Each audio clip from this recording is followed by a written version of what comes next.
പിണറായി വിജയൻ നിയമം കൊണ്ടുവന്നാൽ ഞാൻ പുല്ല് വില കൊടുക്കില്ലല്ലോ. എൻ്റെ വീട്ടിൽ ഞാൻ സിന്ധുവിനോട് പറഞ്ഞു, ഒരു ചാനലും വയ്ക്കരുത്, കാരണം ആ ചർച്ചകൾ കൊണ്ട് നീ ഗർഭിണിയാവും, അതുകൊണ്ട് വയ്ക്കരുതെന്ന് ഞാൻ പറഞ്ഞു. ഞങ്ങളെ വീട്ടിൽ വെച്ചില്ല. കാരണം എന്തറിയോ, അലവലാദികളായിരുന്നു ഇന്നലെ മുഴുവൻ എല്ലാ ചാനലിലും ഇരുന്ന അവതാരകന്മാർ. ഞങ്ങൾ നാടക കളിക്കാൻ പോകുന്നിടത്ത് അവർ ഭാര്യയും ഭർത്താവിന് ജീവിക്കും. തിരുവനന്തപുരത്ത് വരുമ്പോൾ അദ്ദേഹം നല്ല ഭാര്യയായിട്ട് ഭർത്താവായിട്ട് വീട്ടിലേക്ക് പോകും. ചെങ്ങന്നൂർ മോനെ നോക്കാൻ ചെങ്ങന്നൂരേക്കും പോകും. കമലല്ല, കമലിൻ്റെ ഉപ്പാപ്പ വിചാരിച്ചാൽ എന്നെ ഒന്നും ചെയ്യാൻ പറ്റില്ല. അവസാനം നായികയുടെ അമ്മയെ കൊണ്ടാണ് നായകൻ്റെ കൈക്ക് പകരം കെട്ടിച്ചത്. ഇന്ത്യൻ സിനിമയിൽ എന്താ പറയുക, കാമപരാന്ത് പിടിച്ചവന്മാർ മലയാളത്തിൽ മാത്രമേ ഉള്ളൂ. ഇങ്ങനെയാണെന്നേ സിനിമ. അല്ലാതെ ഇവിടെ ആരെ പറയുമ്പോൾ രാവിലെ വ്യഭിചരിക്കാൻ വേണ്ടി അല്ല സിനിമയ്ക്ക് ആളുകൾ പോണതെന്ന്. മോഹൻലാലിനോട് ഏതെല്ലാം തരത്തിൽ ഓഫർ വെച്ചിട്ടുണ്ടെന്ന് ചോദിക്കണം. എൻ്റെ കൂടെ ഒരു ദിവസം സഹവസിക്കാൻ. മലയാളത്തിലെ തിരുവനന്തപുരത്തുകാരനായ മരിച്ചുപോയൊരു സംവിധായകന് സ്വന്തം ശരീരത്തിലെ രക്തം കുത്തിയെടുത്തിട്ട് എനിക്കൊരു കുഞ്ഞിനെ തരൂ എന്ന് കത്തെഴുതിയ ആരാധികമാരുള്ള നാടാണ്. ജയഭാരതി ലൈറ്റപ്പ് ചെയ്ത് വന്നു നിന്നപ്പോഴേ ക്യാമറമാൻ വീഫേറ്റർ കൂടെ നോക്കിയിട്ട് പറഞ്ഞു, അയ്യോ എന്തെങ്കിലും അകത്തെന്തെങ്കിലും ഒരു ഡ്രസ്സ് ഇടണം. പരസ്യമായി നിന്ന് ഒരു മേക്കപ്പ് അസിസ്റ്റൻറ്റും അവരുടെ PM മേക്കപ്പ് വേണോ ആരോ പിടിച്ചു കൊടുത്ത മുണ്ടിനകത്ത് നിന്നിട്ട് ആ ഡ്രസ്സും ഊരിയിട്ട് മറ്റേ ഡ്രസ്സ് ഇട്ട് അഭിനയിച്ച ആളാണ് ജയഭാരതി. നിങ്ങൾക്ക് എപ്പോഴെങ്കിലും ജയഭാരതിയെ കാണുമ്പോൾ ഭാരതി ചേച്ചി കാണുമ്പോൾ പുച്ഛം തോന്നിയിട്ടുണ്ട്? ഒരിക്കലുമില്ല. പറഞ്ഞ ഡേറ്റ് കഴിഞ്ഞ് 5 ദിവസം കൂടെ വീണ്ടും അഭിനയിക്കാൻ വന്നതിന് ഓരോ ദിവസം 5 ലക്ഷം രൂപ വെച്ച് ഞാൻ വരണമെങ്കിൽ WCCയുടെ നേതാവാണ് വേണ്ടി സ്ത്രീകളുടെ പുരോഗതിക്ക് വേണ്ടി എന്ന് പറഞ്ഞ് ആ സ്ഥാനത്തും അസ്ഥാനത്തും സംസാരിച്ച് നമ്മുടെ മുഖ്യമന്ത്രി പിണറായി വിജയൻ്റെ പേരിൽ ഇനി പീഡന കേസ് വരുമോന്നാണ് എനിക്ക് പേടി. ഈ ചോദ്യം മമ്മൂട്ടിയോടാണ് ചോദിച്ചിരുന്ന ഈ വിവരം പറഞ്ഞത്. പക്ഷേ മോഹൻലാൽ എന്ന് പറഞ്ഞാൽ ഇതൊന്നും ജീവിതത്തിൽ കാര്യമായിട്ട് എടുക്കുന്ന ഒരാളല്ല. പാർവതിയൊക്കെ എന്താ പറയുക, നടിയായി നിലനിൽക്കണം. അല്ലാതെ മമ്മൂട്ടിയെ പോലെ ഒരാളിനെ ഓളയെന്നൊക്കെ വിളിക്കുന്ന സംഘടനയിൽ പോയി നിൽക്കരുത്. നമസ്കാരം. ഏറെ അനിശ്ചിതത്വത്തിനൊടുവിൽ ഹേമ കമ്മിറ്റി റിപ്പോർട്ട് ഇന്നലെ പുറത്തു വന്നു. ഈ റിപ്പോർട്ടിന് അനുകൂലമായും പ്രതികൂലമായും പല മേഖലകളിൽ നിന്നും വിമർശനങ്ങളും അഭിപ്രായങ്ങളും ഒക്കെ ഉയർന്നു വന്നിട്ടുണ്ട്. എന്നാൽ വ്യത്യസ്തമായ ഒരു അഭിപ്രായം പറഞ്ഞ ഒരു വ്യക്തിയുണ്ട്. അദ്ദേഹത്തോട് ഒരു പുരുഷൻ എന്നുള്ള നിലയിൽ ഞാൻ ആദ്യം തന്നെ നന്ദി രേഖപ്പെടുത്തുന്നു. ശ്രീ ശാന്തിവിള ദിനേശ്, നമസ്കാരം ചേട്ടാ. ഹേമ കമ്മിറ്റി റിപ്പോർട്ടിനെ കുറിച്ച് ഇന്നലെ ചാനൽ ചർച്ചകളിലൊക്കെ താങ്കളുടെ അഭിപ്രായം ഞാൻ കണ്ടിരുന്നു, മറ്റു പലരുടെയും അഭിപ്രായം കണ്ടിരുന്നു. ആദ്യം തന്നെ ഞാൻ നന്ദി പറയുന്നത്, ഒരു പുരുഷനായി ജനിച്ചു പോയ ഈ നാട്ടിൽ ഇത്തരത്തിൽ അപമാനിക്കപ്പെടുമ്പോൾ ഒരു കമ്മിറ്റി റിപ്പോർട്ടിൻ്റെ പേരിൽ എല്ലാ പുരുഷന്മാരും, ഒരു വലിയ വിഭാഗം പുരുഷന്മാർ ഈ ഒരു സംശയ നിഴലിൽ നിൽക്കുമ്പോൾ അതിൻ്റെ കാര്യങ്ങൾ ചങ്കൂറ്റത്തോടെ ആർജവത്തോടെ തുറന്നു പറയാൻ താങ്കൾ കാണിച്ച ഒരു ധൈര്യം, അതിന് ആദ്യം തന്നെ ഒരു നന്ദി പറയുന്നു. ഇനി ഈ ഹേമ കമ്മിറ്റി റിപ്പോർട്ട് ഇതെങ്ങനെ ഈ ഒരു ഇൻഡസ്ട്രിയെ ബാധിക്കും? ആദ്യം ആമുഖമായിട്ട് പറയട്ടെ, എനിക്ക് 3.5 വയസ്സും അനിയൻ 2.5 വയസ്സുള്ളപ്പോൾ എൻ്റെ അച്ഛൻ ഇടിവെട്ടേറ്റ് മരിച്ചതാണ്. പിന്നെ ഞങ്ങൾക്ക് വേണ്ടിയാണ് എൻ്റെ അമ്മ ജീവിച്ചത്. അതുകൊണ്ട് തന്നെ സ്ത്രീകളെ ഭയങ്കര ബഹുമാനത്തോടെ കാണുന്ന ഒരാളാണ് ഞാൻ വർക്ക് ചെയ്ത പുറപ്പാട് എന്ന് പറഞ്ഞ സിനിമയുടെ സെറ്റിൽ 600ഓളം പെൺകുട്ടികളുണ്ടായിരുന്നു. അത് വയോധികമാരായ അമ്മമാരടക്കം, ചേച്ചിമാരടക്കം, മോളെന്ന് വിളിക്കേണ്ടവരടക്കം, അനിയത്തിമാരെ പോലുള്ളവർ ഒക്കെ ഉണ്ടായിരുന്നവർ. ഒരു 40-45 ദിവസം ഞങ്ങൾ ഒന്നിച്ച് ജീവിച്ചിട്ട് പാർവതിയെയും സിത്താരിയും ഒക്കെ ജേസി സാറ് മോളെ എന്നാണ് വിളിക്കാറ്. അതുപോലെ തന്നെ 125 രൂപ വാങ്ങുന്ന ആ ജൂനിയർ ആർട്ടിസ്റ്റ് കാളവണ്ടിയുടെ പുറകെ പോകുന്ന പെൺകുട്ടിയെയും ജേസി സാർ വിളിക്കുന്നത് മോളെ എന്നായിരുന്നു. ഞാൻ ആ ഗുരുനാഥനെ അച്ഛനെ പോലെ കാണുന്ന ആളാണ്. ആ മനുഷ്യൻ്റെ കൂടെ വർക്ക് ചെയ്തുകൊണ്ടായിരിക്കണം ഈ 38-39 വർഷത്തിനിടയിൽ ഞാൻ കണ്ണുകൊണ്ട് പോലും ഒരു പെൺകുട്ടിയോട് മോശമായി പെരുമാറിയിട്ടില്ല. അതാണ് എൻ്റെ ഒരു സർട്ടിഫിക്കറ്റ്. തീർച്ചയായിട്ടും അതുകൊണ്ടാണ് എനിക്ക് ഹേമ കമ്മിറ്റി റിപ്പോർട്ടിനോട് നിരാശ വരുന്നത്. ഞാൻ അവസാനമായി വർക്ക് ചെയ്തത്, ഞാൻ ആദ്യം വർക്ക് ചെയ്തത് ഊഴം എന്ന് പറഞ്ഞ ഹരികുമാർ സാറിൻ്റെ പടം, പാർവതി നായകൻ. അവസാനം വർക്ക് ചെയ്ത അസോസിയേറ്റ് ഡയറക്ടർ ആയ ശേഷം അസോസിയേറ്റ് ആയതാണ് ശ്രീകുമാരൻ നമ്പിയുടെ അമ്മയ്ക്കൊരു ഡയറക്ടർ.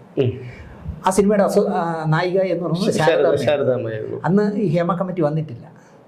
ഉണ്ടായിരുന്നെങ്കിൽ ഞാൻ ശാരദാമ്മയോട് ചോദിച്ചെന്നെ, ശാരദാമ്മ, നിങ്ങൾ 10-50 വർഷം മലയാള സിനിമയിൽ എണപ്രാവുകൾ മുതൽ അമ്മയ്ക്കൊരു താരാട്ട് വരെ വർക്ക് ചെയ്ത ചരിത്രത്തിനിടയിൽ നിങ്ങൾക്ക് മൂത്രമൊഴിക്കാൻ പറ്റാത്ത ഏത് സെറ്റ് ഉണ്ടായിരുന്നു എന്ന് ഞാൻ ചോദിച്ചെന്നെ. നിങ്ങൾക്ക് ഡ്രസ്സ് മാറാൻ പറ്റാത്ത ഏത് സെറ്റ് ഉണ്ടായിരുന്നു എന്ന് ഞാൻ ചോദിച്ചെന്നെ. ശാരദാമ്മയൊന്നും ഈ കമ്മിറ്റിയിൽ ഇരുന്നിട്ട് ഒപ്പിട്ട് കൊടുക്കാൻ പാടില്ലായിരുന്നു. അല്ലെങ്കിൽ മലയാള സിനിമയിൽ ഒരു പെൺകുട്ടിക്ക് മൂത്രമൊഴിക്കാനുള്ള സൗകര്യം പോലും ഇല്ല എന്ന് പറയുമ്പം ശാരദാമ്മ പറയണമായിരുന്നു, അനാവശ്യം പറയരുത്, ഇറങ്ങുള്ളിയിൽ എന്ന് അല്ല പറയാം. ശാരദാമ്മ പക്ഷേ ഇന്നലെ നിലപാട് വ്യക്തമാക്കിയിരുന്നു. അതായത് അന്നത്തെ കാലത്തും ഇതുപോലെ നായകനും നായികയും പരസ്പരം ഇഷ്ടപ്പെട്ടുകൊണ്ടുള്ള ശാരീരിക ബന്ധമൊക്കെ ഉണ്ടായിരുന്നു. നമ്മൾ ശാരീരിക ബന്ധം എന്ന് പറഞ്ഞാൽ ഗീവ് ആൻഡ് ടേക്ക് ആണ് സുമേഷ്. തീർച്ചയായിട്ടും നിങ്ങളുടെ സ്ഥാപനത്തിൽ 5 വർഷം ഒരു പെൺകുട്ടി നിൽക്കുന്നു വെച്ചോളൂ, മാനസികമായി സുമേഷും ആ കുട്ടിയുമായിട്ട്, സുമേഷിനെ വിടുന്നു, ദിനേശിൻ്റെ സ്ഥാപനത്തിൽ നിൽക്കുന്നു, ദിനേശും ഒരു പെൺകുട്ടിയുമായിട്ട് നല്ല മാനസികമായ അടുപ്പം ഗീവ് ആൻഡ് ടേക്ക് അങ്ങോട്ടും ഇങ്ങോട്ടും എല്ലാ ഹൃദയ രഹസ്യങ്ങളും പങ്കിടുമെങ്കിൽ ചിലപ്പോൾ നിങ്ങൾ ശരീരവും പങ്കിട്ടേക്കാം. അത് ബലാത്സംഗമല്ല, അല്ലെങ്കിൽ ഭീഷണിപ്പെടുത്തി ശരീരഭാഗമല്ല, പരസ്പര സമ്മതത്തോടെ നല്ല കൂട്ടുകാരായതുകൊണ്ട് ചിലപ്പോൾ പങ്കിട്ടേക്കാം. സിനിമയിലും അതുണ്ട്. ഞാൻ കേട്ടു ഒരു നാടകത്തിലൊരു നാടക നടിയെ 1 വർഷമാണ് വേറെ ട്രൂപ്പിൽ പോകാൻ പറ്റാതെ അഭിനയിക്കേണ്ടി വരുന്നത്. ആ നാടകം അങ്ങനെയാണ് 1 വർഷത്തേക്ക്. ചിലപ്പോൾ കാട്ടുകുതിരയൊക്കെ പോലുള്ള നാടകമാകുമ്പോൾ 5-10 വർഷത്തേക്ക് എഗ്രിമെൻ്റ് ആവും. കാരണം അത്രയും കളിക്കുകയില്ല. ഒരു ദിവസം 2 നാടകം 3 നാടകം കളിച്ചിട്ട് 3 സ്റ്റേജിൽ കളിച്ചിട്ട് അവർ വന്ന് താമസിക്കുന്ന നാടകക്കാർക്ക് സ്ഥിര സ്ഥലമുണ്ട്. അവിടെ വന്ന് താമസിക്കുമ്പോൾ അതിൽ ചിലപ്പോൾ നായകനും നായികയും മനസ്സുകൊണ്ട് അടുത്തവരായിരിക്കാം, അല്ലെങ്കിൽ അതിൻ്റെ നിർമ്മാതാവ് നാടകത്തിൻ്റെ മുതലാളിയും. എനിക്ക് എത്രയോ നാടക മുതലാളി വരെയും അതിലഭിനയിച്ച നായികയും എനിക്കറിയാം. ഇപ്പോഴും എനിക്ക് വളരെ മനസ്സുകൊണ്ട് അടുപ്പമുള്ള ഒരു ചേച്ചിയുണ്ട്. ഞാൻ സ്ഥലം പറഞ്ഞാൽ നിങ്ങൾക്ക് പെട്ടെന്ന് കൂടിയിട്ട് അതൊന്നും ഞാൻ പറയില്ല. ആ ചേച്ചിയോട് ഞാൻ ചോദിച്ചിട്ടുണ്ട്, നിങ്ങളെങ്ങനെ ഭാര്യയും മക്കളുമുള്ള തിരുവനന്തപുരത്തുള്ള നാടക മുതലാളിയുടെ സെക്കൻഡ് വൈഫായത് എങ്ങനെയെന്ന് ഞാൻ ചോദിച്ചു. അപ്പോൾ ആ ചേച്ചി എന്നോട് പറഞ്ഞത്, എനിക്കൊരു ഭർത്താവ് ഉണ്ടായിരുന്നു, ഒരു കുട്ടി ഉണ്ടായിരുന്നു. ഒരു വഷളനായ ഭർത്താവ് ഒരു കുട്ടിയെ ജന്മം തന്നിട്ട്, ഒരു മോനെ തന്നിട്ട് അയാൾ ഇവിടെ പോയി. ഞാൻ ഒറ്റയ്ക്കായി. ഞാൻ ഈ തിരുവനന്തപുരത്തുള്ള മലയാളിയുടെ നാടകത്തിൽ അഭിനയിക്കാൻ വന്നപ്പോൾ എൻ്റെ സ്വകാര്യങ്ങൾ മനസ്സിലാക്കിക്കൊണ്ട് അദ്ദേഹം എനിക്ക് സ്നേഹം തരികയും അദ്ദേഹത്തിൻ്റെ 2ാം ഭാര്യയെ പോലെ എന്നെ സ്വീകരിക്കുകയും ചെയ്തു. ഞങ്ങൾ നാടക കളിക്കാൻ പോകുന്നിടത്ത് അവർ ഭാര്യ ഭർത്താവ് ജീവിക്കും. തിരുവനന്തപുരത്ത് വരുമ്പോൾ അദ്ദേഹം നല്ല ഭാര്യയായിട്ട് ഭർത്താവായിട്ട് വീട്ടിലേക്ക് പോകും. ചെങ്ങന്നൂർ മോനെ നോക്കാൻ ചെങ്ങന്നൂരേക്ക് പോകും. ഇങ്ങനെയൊക്കെ നടക്കുന്ന ഒരുപാട് സംഭവങ്ങളുണ്ട്. അതിപ്പോൾ പത്രപ്രവർത്തന രംഗത്തില്ല. ഇവിടെ തന്നെ നിങ്ങൾക്ക് അറിയാമെന്നുണ്ടോ, ഒരു പത്രത്തിലെ ഒരു നല്ല വാർത്ത ആ ചെറുപ്പക്കാരൻ എവിടെ പോയാലും അവിടെ വാർത്ത വായിക്കുന്ന ഒരു പെണ്ണിനെ കൂടെ കൊണ്ടുപോകായിരുന്നു. ഒന്നെടുത്ത ഒന്ന് ഫ്രീ. അത് വളരെ സ്ട്രിക്റ്റായിട്ട്, അതായത് ബാറിൽ പോലും കമ്പനിയുടെ ടാഗ് ഇട്ട് പോയാൽ ജോലിയിൽ നിന്ന് പിരിച്ചുവിടുന്ന മലയാള മനോരമയിൽ പോലും ഈ ചെറുപ്പക്കാരൻ അവതാരകനായിട്ട് എടുത്തപ്പോൾ മറ്റേതിനെ കൂടെ എടുക്കേണ്ടി വന്നു. മനോരമ ചെയ്യുന്നവരല്ല, പക്ഷെ അവരാണ് ഏറ്റവും കൂടുതൽ ഏറ്റവും കൂടുതൽ മുദ്രാവാക്യം വിളിച്ചത്. സിദ്ദിഖെ തെമ്മാടി, അമ്മ നാണമില്ലയുടെ അമ്മ കൊണ്ടു നടക്കാൻ മറ്റവനെയും മറിച്ചവനെ എന്നൊക്കെ പറഞ്ഞ് വിളിക്കുന്നു. ഞാൻ ഇപ്പോൾ ആലോചിക്കായിരുന്നു, അതൊരു കപട സദാചാരമാണ്. കാരണം നമ്മൾ എന്താണോ അത് മറ്റുള്ളവർക്ക് മനസ്സിലാക്കാതിരിക്കാൻ വേണ്ടി പ്രകടിപ്പിക്കുന്നതോട് അത് മാത്രമേ പറയുന്നുള്ളൂ. ഇന്നലത്തെ എൻ്റെ വീട്ടിൽ ഞാൻ സിന്ധുവിനോട് പറഞ്ഞു, ഒരു ചാനലും വയ്ക്കരുത്, കാരണം ആ ചർച്ചകൾ കൊണ്ട് നീ ഗർഭിണിയാവും, അതുകൊണ്ട് വയ്ക്കരുതെന്ന് ഞാൻ പറഞ്ഞു. ഞങ്ങളെ വീട്ടിൽ വെച്ചില്ല. കാരണം എന്തറിയോ, അലവലാദികളായിരുന്നു ഇന്നലെ മുഴുവൻ എല്ലാ ചാനലിലും ഇരുന്ന അവതാരകന്മാർ. എന്തൊരു അനാവശ്യങ്ങളാണ് വിളിച്ചു പറയുന്നത്. പ്രത്യേകിച്ച് ഇപ്പോൾ ഈ ഏഷ്യാനെറ്റ് റേറ്റിങ്ങിൽ 3ാമത് പോയ, ഒരാഴ്ച 3ാമതും ചരിത്രത്തിൽ ആദ്യമായിട്ട്. സൂര്യ TV-ക്ക് ശേഷം അവർക്ക് പറ്റിയ ഏറ്റവും വലിയ അപകടം ഇതാണ്. അതിനുശേഷം ഈ 1ാമതായവനും 2ാമതായവനും വിചാരിക്കുന്നത് ഇനി നമ്മളാണ് രാജാവ്, അപ്പം നമുക്ക് ആരെയും എന്തും വിളിക്കാം. 3ാം സ്ഥലത്ത് ഏഷ്യാനെറ്റ് വിചാരിക്കുന്നത് ഈ 1ൻ്റെയും 2ൻ്റെയും മോളിൽ കയറാനായിട്ട് നമുക്ക് ഏതും വിളിക്കാം. അങ്ങനെ ഇവർ ചാനലുകൾ കിടന്ന് ഇന്നലെ ഈ ഹേമ കമ്മീഷൻ വെച്ച് വിളിക്കുക. അവർക്ക് 1 മാസമായിട്ട് ആ വെള്ളത്തിനകത്ത് പോയ അർജുൻ എന്ന് പറഞ്ഞ ചെറുപ്പക്കാരനെ ലോറിയെ വേണ്ട, 400ഓളം പേരുടെ അവശിഷ്ടം പോലും കിട്ടാതെ പോയ വയനാട് വേണ്ട. അവരിന്നലെ ഹേമ കമ്മീഷൻ വെച്ചാൽ കളിക്കുന്നത്. മലയാള സിനിമയുടെ നാണമില്ലേടാ മലയാള സിനിമയിലുള്ളവന്മാരെ. അല്ല, എൻ്റെ ഒരു സംശയം, ഈ മാധ്യമ പ്രവർത്തകർക്ക് ആരാണ് ഇത്രയ്ക്ക് ഒരു അധികാരം, അല്ലെങ്കിൽ ഇവരെ വിധിക്കാനുള്ളൊരു സ്വാതന്ത്ര്യം കൊടുക്കുന്നത്? മുതലാളി. ആരെയും തെറി വിളിക്കാനുള്ള അവകാശം എൻ്റെ ചാനൽ മുതലാളി കൊടുക്കുന്നല്ല. ആര് കൊടുക്കുന്നു? അവർക്ക് എന്താ നിയമപരിരക്ഷ ഉള്ളത്? ഒരു പരിരക്ഷയില്ല. ആരെയും എന്തും വിളിക്കുന്നുള്ളതാണ്.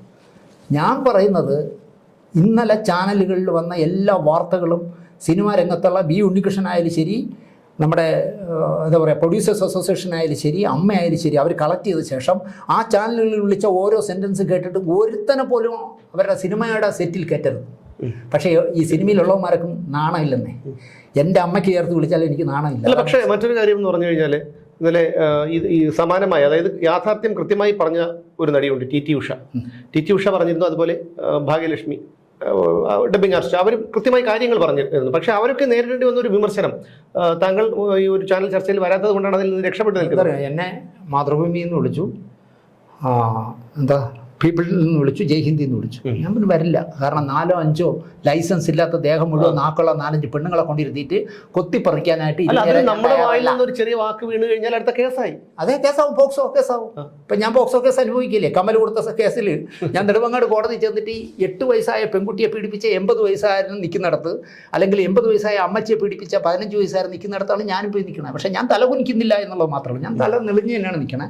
കോടതി കയറി നിൽക്കുമ്പോഴും ജഡ്ജി നോക്കുമ്പോഴും ഞാനും സുനിൽ ഐ ടു ഐ എന്ന് പറഞ്ഞ സുനിലും ഞാനും നിൽക്കുന്നത്, രണ്ടുപേരും ഈ 6 അടിക്ക് മുകളിൽ പൊക്കമുള്ളോട്ടെ, രണ്ടുപേരും ഇങ്ങനെ നിന്നിട്ടാണ് ജഡ്ജിന് ഉപയോഗിക്കുന്നത്. അപ്പം ജഡ്ജിക്ക് ഒരു സംശയം, അവന്മാർ ഇങ്ങനെ നിൽക്കുന്നതെന്ന് തോന്നുന്നു. കാരണം ജീവിതം സത്യസന്ധമായി ജീവിക്കണമെന്ന് വിചാരിക്കുന്ന ആളാണ്. അതുകൊണ്ട് തന്നെ ഏത് കോടതി പോയാലും തല കുനിക്കില്ല. കമലല്ല, കമലിൻ്റെ ഉപ്പാപ്പ വിചാരിച്ചാൽ എന്നെ ഒന്നും ചെയ്യാൻ പറ്റില്ല. ഞാൻ ചോദിക്കുന്നതേ, ഇവിടെ ഇന്നലെ മന്ത്രിയും മുഖ്യമന്ത്രിയും സാംസ്കാരിക വകുപ്പ് മന്ത്രിയൊക്കെ സ്ത്രീകൾക്ക് വേണ്ടി ഭയങ്കര ഡയലോഗ് അടിക്കുന്നു ഈ ഫയലും പുറത്തു വിട്ടിട്ട്. കമൽ എന്ന് പറഞ്ഞാൽ ചലച്ചിത്ര അക്കാദമിയുടെ ചെയർമാനായി 5 വർഷം ഇരുന്ന ആ മനുഷ്യൻ, അയാൾക്ക് സർക്കാർ കൊടുത്ത നിങ്ങളുടെ ഈ സ്റ്റുഡിയോയ്ക്ക് അടുത്തുള്ള PTPയിലുള്ള ഫ്ലാറ്റിൽ ഒരു പെൺകുട്ടിയെ നിന്നെ നായികയാക്കാമെന്ന് പറഞ്ഞ് 1 വർഷം കൊണ്ട് നടന്ന് ഉപയോഗിച്ചിട്ട് പരൽമീനുകൾ ഉണ്ടാകുന്നത് എന്ന് പറഞ്ഞ ആ സിനിമയിൽ അവൾക്ക് കൊടുക്കാതിരുന്നപ്പോൾ അവൾ അപ്പുക്കുട്ടൻ വള്ളിക്കുന്നെന്ന് പറഞ്ഞ ദേശാഭിമാനിക്ക് വലിയ മിടുക്കനായ ഉണ്ടായിരുന്നു, പാർട്ടിക്ക് വേണ്ടാത്തതിൻ്റെ അടുത്ത് കളഞ്ഞു. അദ്ദേഹത്തിൻ്റെ മകനും മരുമകളും കൂടെ നടത്തുന്ന ഒരു വക്കീലന്മാരുടെ ഒരു സ്ഥാപനമുണ്ട് എറണാകുളത്ത്. ആ വക്കീലന്മാരുടെ സ്ഥാപനം വഴി വട്ടിയൂർക്കാവ് പോലീസ് സ്റ്റേഷനിൽ ഒരു പരാതി അയച്ചു.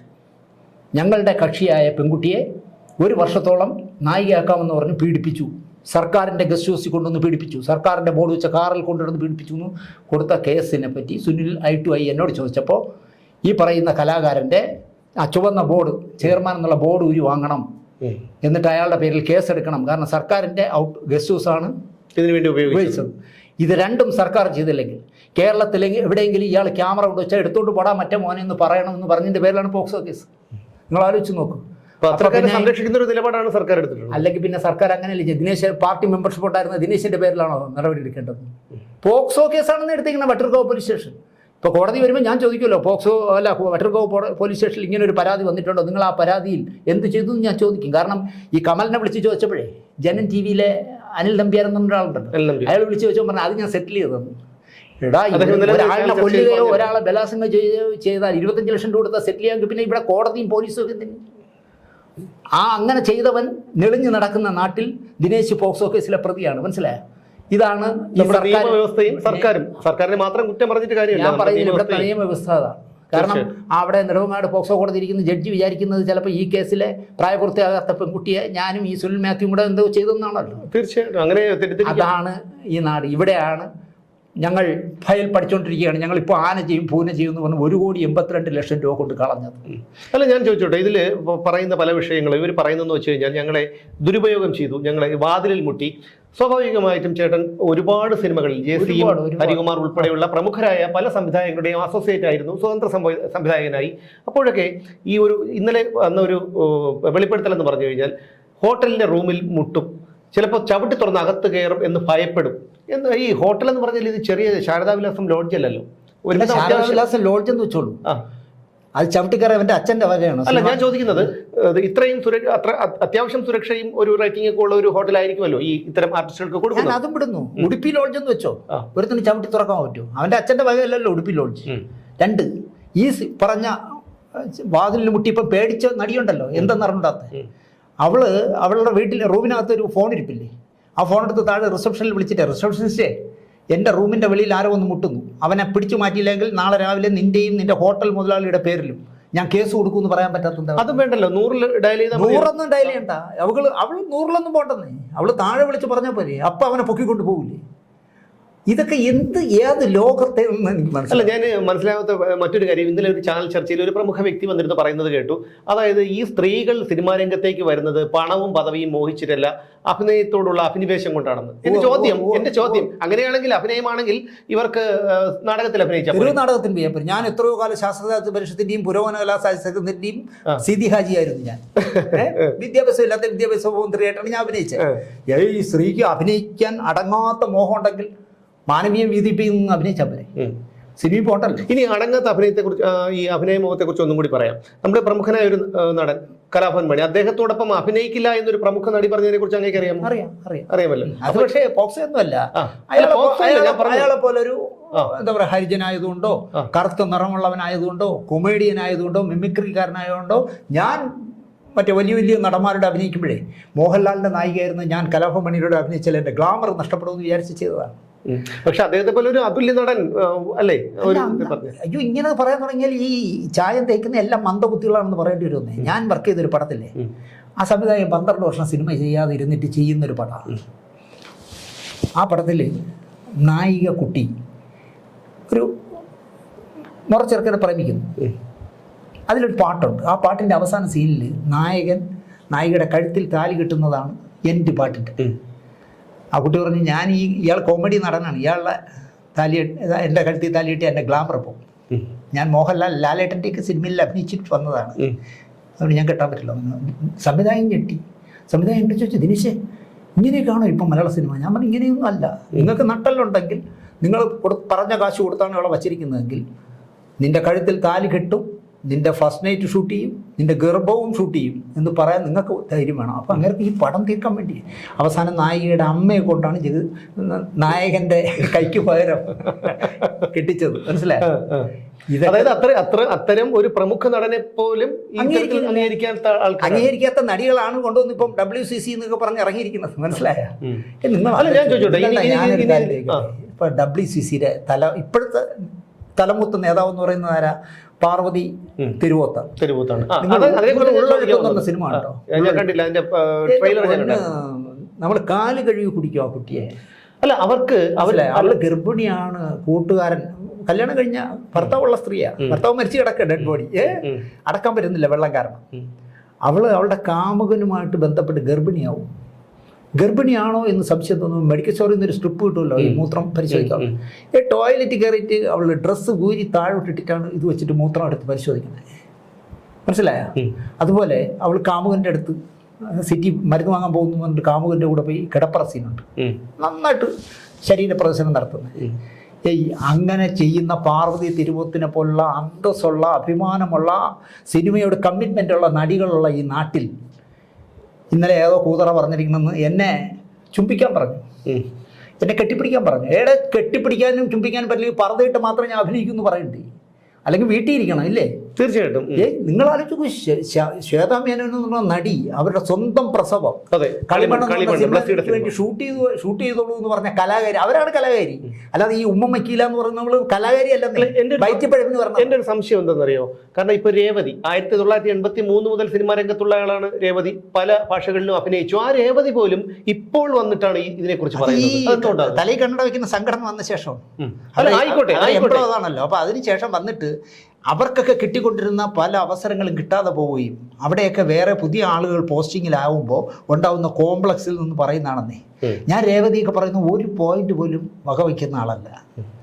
കാരണം അവർ പറയുന്ന ഏതെങ്കിലുമൊക്കെ നിങ്ങൾ നോക്കി എന്തെങ്കിലും ന്യായമുള്ള കാര്യങ്ങളാണ് അവർ. അല്ല, അതാണ് എനിക്ക് മനസ്സിലാകാത്തത്. അവർ പ്രശസ്തിയും പണവും ഒക്കെ നേടിക്കഴിഞ്ഞു. അതുകൊണ്ടാണ് അപ്പൊ ഈ ഇൻഡസ്ട്രി നശിച്ചാലും കുഴപ്പമില്ല എന്നൊരു മനോഭാവത്തോട് കൂടിയാണെന്ന് തോന്നുന്നു.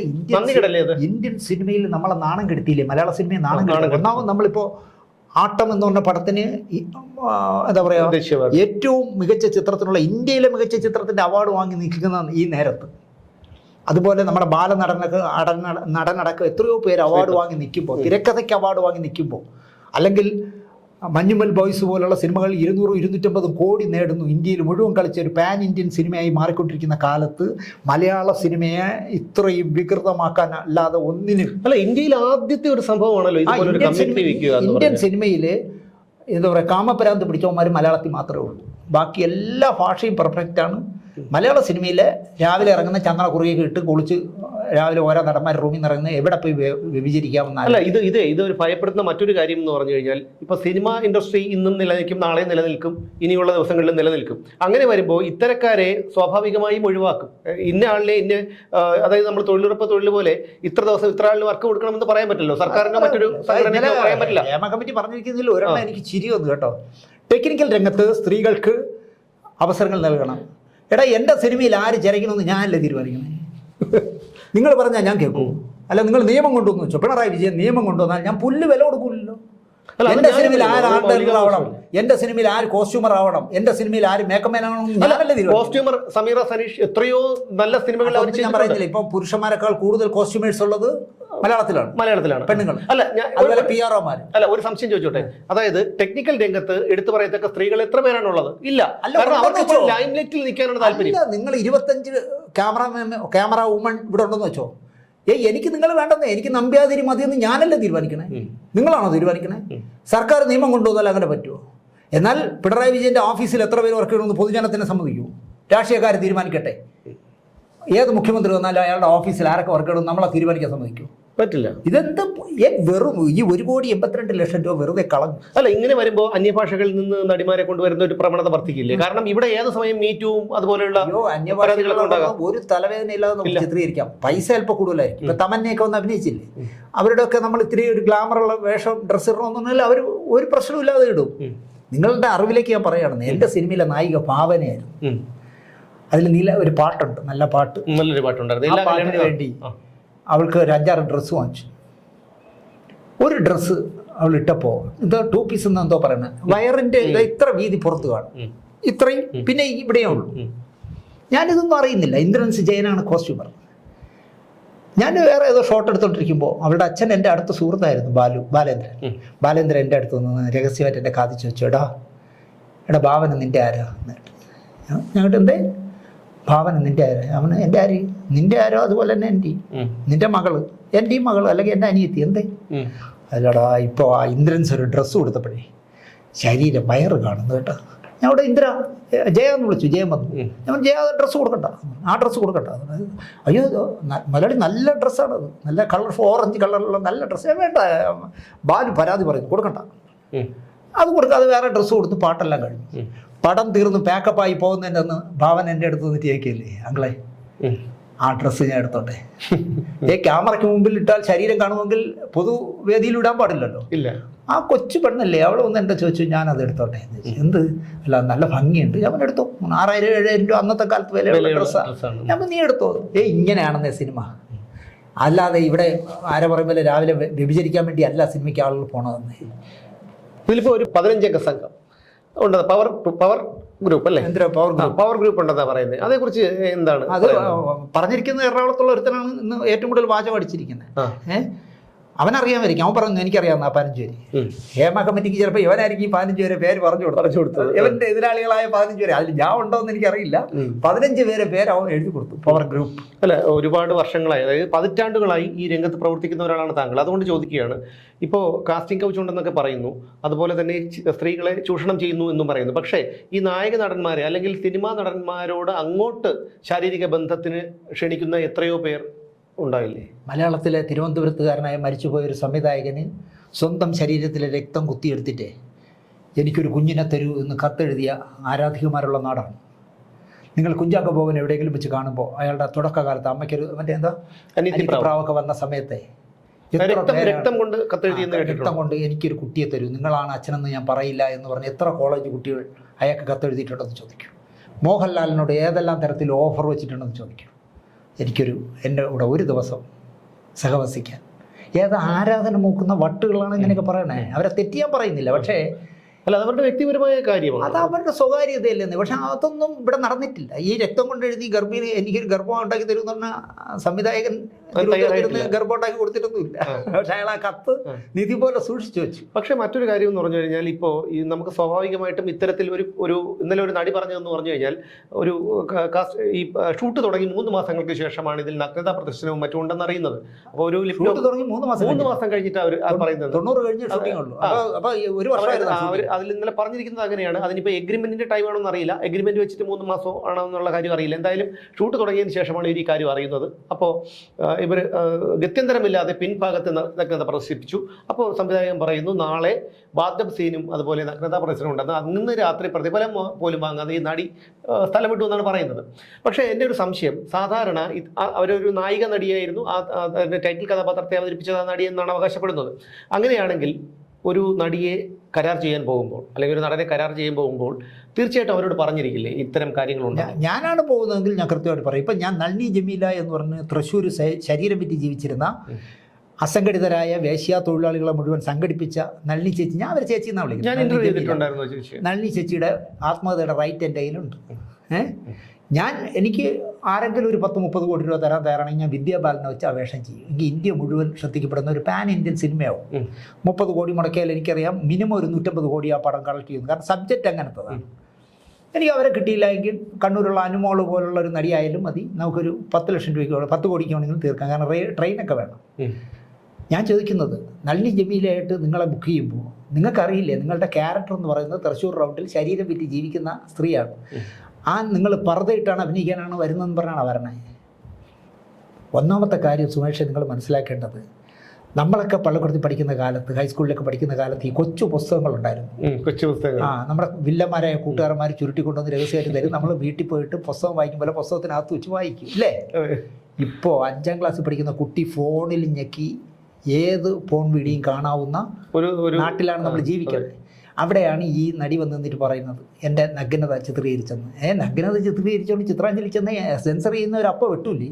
അങ്ങനെ ഉണ്ടെങ്കിൽ വൾഗാരിറ്റി ഉള്ളതാണെങ്കിലേ നിങ്ങൾ മനസ്സിലാക്കേണ്ടത്, രതിനിർവേദം എന്ന് പറഞ്ഞ പടത്തിൽ അതിൻ്റെ നിർമ്മാതാവായ ഹരിപ്പോത്തൻ വാങ്ങിക്കൊടുത്ത ഡ്രസ്സിട്ട ജയഭാരതി ലൈറ്റപ്പ് ചെയ്ത് വന്നു നിന്നപ്പോൾ അവരുടെ അകത്തുള്ള ആന്തരിക അവയവങ്ങളെല്ലാം കാണാം. അല്ല, അതുപോലെ തന്നെയാണ് അവളുടെ രാവുകൾ പറയുമ്പോൾ എനിക്ക് പെട്ടെന്ന് ഓർമ്മ വരുന്നത് സീമ ഒരു വെള്ള ഉടുപ്പിട്ടിട്ട് നനഞ്ഞ് ദേഹം മുഴുവൻ ഒട്ടിയിരിക്കുക. എന്നിട്ട് ആ വെള്ള ഉടുപ്പ് അത് കേരളം മുഴുവൻ മുഴുവൻ ഇപ്പോഴും നമുക്ക് അവളുടെ രാവുകളെന്ന് പറഞ്ഞാൽ ഓർമ്മ വരുന്നത്. നിങ്ങൾക്ക് എപ്പോഴെങ്കിലും സീമയെ കുറിച്ച് അവജ്ഞ തോന്നിയിട്ടുണ്ടോ? ഒരിക്കലും ഇല്ല. അവരെ ബഹുമാനം. ജയഭാരതി ലൈറ്റപ്പ് ചെയ്ത് വന്നു നിന്നപ്പോഴേ ക്യാമറമാൻ വീഫേറ്റർ കൂടെ നോക്കിയിട്ട് പറഞ്ഞു, അയ്യോ എന്തെങ്കിലും അകത്തെന്തെങ്കിലും ഒരു ഡ്രസ്സ് ഇടണം. പറ്റില്ല. അവരവിടെ നിന്ന് പരസ്യമായി നിന്ന് ഒരു മേക്കപ്പ് അസിസ്റ്റൻറ്റും അവരുടെ PM മേക്കപ്പ് ഗുണോ ആരോ പിടിച്ചു കൊടുത്ത മുണ്ടിനകത്ത് നിന്നിട്ട് ആ ഡ്രസ്സും ഊരിയിട്ട് മറ്റേ ഡ്രസ്സ് ഇട്ട് അഭിനയിച്ച ആളാണ് ജയഭാരതി. നിങ്ങൾക്ക് എപ്പോഴെങ്കിലും ജയഭാരതിയെ കാണുമ്പോൾ ഭാരതി ചേച്ചി കാണുമ്പോൾ പുച്ഛം തോന്നിയിട്ടുണ്ട്? ഒരിക്കലുമില്ല. അതാണ് ഞാൻ. പക്ഷേ ജയഭാരതിയും അതുപോലെ സീമയും ഷീലാമ്മയും ഒക്കെ ചെയ്ത കഥാപാത്രങ്ങളും അവരെയൊക്കെ കാണുമ്പോഴും നമുക്കിപ്പോൾ അത് തോന്നുന്നില്ല. പക്ഷേ ഇന്നത്തെ പല നടിമാരെയും നമുക്ക് അറിയില്ല. ഇവർ നടിമാരാണ്. എല്ലാം ഒരേ മുഖം, ഒരേ പല ഫംഗ്ഷന് പോകുമ്പോഴും നമ്മൾ നോക്കും ഈ നടിമാര് കണ്ടിട്ടില്ല ഇത്തരക്കാരെ. എനിക്കറിയില്ല സുമേഷേ, മലയാള സിനിമ ഒരുപാട് മാറി. പക്ഷേ വളരെ ഒരു ലജ്ജ തോന്നുന്ന ഒരു സമയമാണ്. ഒന്നാമത്തെ കാര്യം, നമ്മളുടെ എല്ലാവരുടെയും മനസ്സിലുള്ള ഒന്നാണ് സിനിമ എന്നൊരു വികാരം. അത് നമ്മൾ വികാരം മാത്രമല്ല സുമേഷേ, 39 വർഷം ഞാൻ ആഹാരം കഴിച്ചത് സിനിമയിലൂടെ. ആ സിനിമ ഞാൻ ചെയ്ത ഒരുപാട് സീരിയലില്ലേ, അതിൽ ആരെല്ലാം അഭിനയിച്ചു നിങ്ങൾ അന്വേഷിച്ച് നോക്കും. മല്ലിക ചേച്ചി മുതൽ ആരെല്ലാം അഭിനയിച്ചു എൻ്റെ സീരിയലുകളിൽ, എന്നെ അടക്കം എത്രയോ പേര് അഭിനയിച്ചു. നിങ്ങൾ അന്വേഷിച്ച് നോക്കും. എൻ്റെ സെറ്റിൽ മൂത്രം ഒഴിക്കാനുള്ള സൗകര്യം കിട്ടിയില്ലെന്ന് അന്വേഷിച്ച് നോക്കും. അല്ലെങ്കിൽ നിങ്ങൾക്ക് ഡ്രസ്സ് മാറാനുള്ള സ്ഥലം തന്നില്ലെന്ന് നിങ്ങൾ അന്വേഷിച്ച് നോക്കും. അല്ല, എനിക്ക് മറ്റൊരു സംശയം എന്ന് ചോദിച്ചാൽ, എന്തെങ്കിലും അസൗകര്യം ഉണ്ടെങ്കിൽ, അതായത് ആരോടെങ്കിലും കിടപ്പറ പങ്കിടാൻ വേണ്ടി ഒരു ആവശ്യം ഉന്നയിച്ചു കഴിഞ്ഞാൽ, കോപ്പറേറ്റിംഗ് ആർട്ടിസ്റ്റ് എന്നൊക്കെയാണല്ലോ പറയുന്നത്, അങ്ങനെയുള്ള ഒരു ആവശ്യം ഉന്നയിച്ചു കഴിഞ്ഞാൽ തീർച്ചയായും ആത്മാഭിമാനമുള്ള ഒരു സ്ത്രീയാണെങ്കിൽ അവിടെ നിന്ന് പിന്മാറാനുള്ള ഒരു സൗകര്യമില്ല അവർക്ക്? അവകാശം അന്ന് ഒരിക്കലും പോണ്ടേന്നേ. ഞാൻ വേറൊരു കാര്യം പറയാം. എൻ്റെ മരിച്ചുപോയ എൻ്റെ ഗുരുനാഥൻ ഹരികുമാർ സംവിധാനം ചെയ്യുന്നൊരു സിനിമയിലേക്ക് എൻ്റെ സീരിയലിൽ അഭിനയിച്ചൊരു നടിയെ നായികയായിട്ട് ബുക്ക് ചെയ്ത് കൊടുത്തു. പുള്ളി എന്നോട് ചോദിച്ചു അവരെ ഒന്ന് ബുക്ക് ചെയ്ത് തരുമോ? ഞാൻ ബുക്ക് ചെയ്ത് കൊടുത്തു. അവരെ വെച്ച് ഒരു സിനിമ, നല്ല സിനിമ, സംസ്ഥാന അവാർഡ് കിട്ടിയതാണ്. ആ സിനിമ ചെയ്തുകൊണ്ടിരിക്കുമ്പോൾ ഇന്ന് എടുക്കാൻ പോകുന്ന, വൈകുന്നേരം എടുക്കുന്നത് ത്രിസന്ധ്യയ്ക്ക് ഒരു അമ്പലത്തിലാണ്, കരിക്കകത്ത് അമ്പലത്തിലാണ് ഷൂട്ടിങ്. ആ പെൺകുട്ടി എന്നെ വിളിച്ചിട്ട് പറഞ്ഞു, സാറേ എനിക്കൊരു സ്വകാര്യത പറയാനുണ്ട്. ഞാൻ പറയും സാറേ, എനിക്ക് മെൻസസ് പീരീഡാണ്, ഞാൻ എങ്ങനെ അമ്പലത്തിൽ കയറി സാർ? ഞാൻ അതെന്താ ഡയറക്ടറോട് പറയാത്ത? അയ്യോ അച്ഛനെ പോലെ പ്രായമായാളല്ലേ, ഞാൻ പുള്ളിയോട് പറയില്ല. ഞാൻ നേരെ സാറിനെ വിളിച്ചിട്ട് പറഞ്ഞു, സാറേ ഇന്ന് ആ സീൻ എടുക്കാൻ പറ്റില്ല. എന്തും എടുക്കാൻ പറ്റാത്ത? ഞാൻ എടുക്കാൻ പറ്റില്ല, ആ കുട്ടി മെൻസസ് പീരീഡാണ് സാർ. വേറെ ദിവസം അതെന്താ എന്നോട് പറയാത്ത കുട്ടി? സാറിനോട് അച്ഛനോട് പ്രായമുള്ളവരോട് പറഞ്ഞില്ല. ഇങ്ങനെയൊക്കെ ഉള്ളവർ അഭിനയിച്ച അവരൊക്കെയാണെന്നേ ആർട്ടിസ്റ്റുകൾ. ഇങ്ങനെയൊക്കെ ഉള്ളവർ ജീവിച്ച ഫീൽഡിലാണ് ഇപ്പോൾ വന്നിരിക്കുന്ന ഈ കാവറകൾ ഇങ്ങനെയൊക്കെ പറയണേ. അല്ല, ഇതിൽ മറ്റൊരു പ്രവണതയുള്ളതെന്ന് പറഞ്ഞാൽ പല നടികളും രംഗത്തേക്ക് വരുന്നു, ഒരു 6-7 സിനിമകളിൽ അഭിനയിക്കുന്നു, അഭിനയിച്ചതിന് ശേഷം 5-6 കോടി ഒരു കല്യാണം കഴിക്കുന്നു. ഈ കല്യാണം കഴിക്കുന്നവരെ ശ്രദ്ധിച്ചിട്ടുണ്ടോ? പ്രത്യേകിച്ചും ഈ യൂറോപ്യൻ രാജ്യങ്ങളിലൊക്കെയുള്ള സമ്പന്നരെയായിരിക്കും വിവാഹം കഴിക്കുന്നത്, മലയാളികളായ വിദേശികളെ.